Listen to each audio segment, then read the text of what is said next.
L'atome.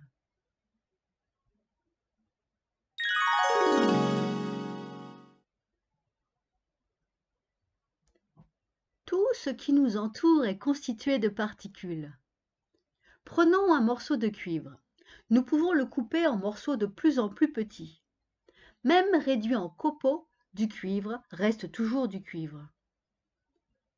L'idée de plus petites particules de la matière est apparue 500 ans avant notre ère.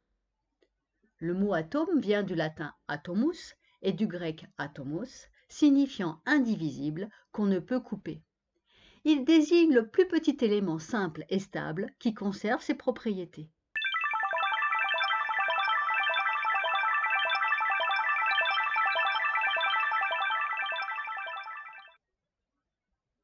Il faut attendre jusqu'au XVIIIe siècle pour voir apparaître la découverte et la notion moderne d'atome.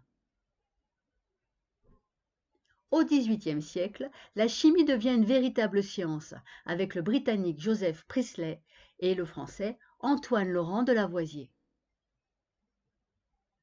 Antoine Laurent de Lavoisier, 1743-1794, chimiste, philosophe, économiste français, père de la chimie moderne. Lavoisier définit l'élément chimique comme ce qui ne peut pas être décomposé en substance plus simple par la chaleur ou par une réaction chimique. La première théorie moderne sur l'atome est énoncée en 1808 par le Britannique John Dalton. John Dalton, 1766-1844, chimiste et physicien britannique, connu pour ses recherches sur le daltonisme. La théorie de John Dalton: tous les atomes d'un même corps simple, autrement dit d'un même élément, sont identiques, mais différents des atomes d'autres éléments par leur dimension, leur masse et d'autres propriétés. Caractéristique de l'atome, la charge est neutre, la masse est de 10 puissance moins 26 kg, la forme est une sphère, le diamètre 10 puissance moins 10 mètres. L'ordre de grandeur d'un grain de sable étant d'environ 1/10 de millimètre, soit 10 puissance moins 4 mètres, un atome est environ 1 million de fois plus petit qu'un grain de sable.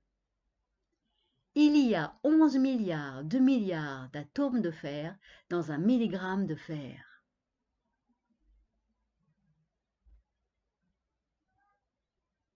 Chapitre validé? Merci Georges. À bientôt.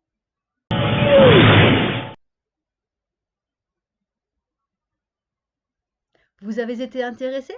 Vous désirez participer? Voici 3 possibilités: like, Tipeee et Patreon. Pour être informé des prochaines mises en ligne, pensez à vous abonner.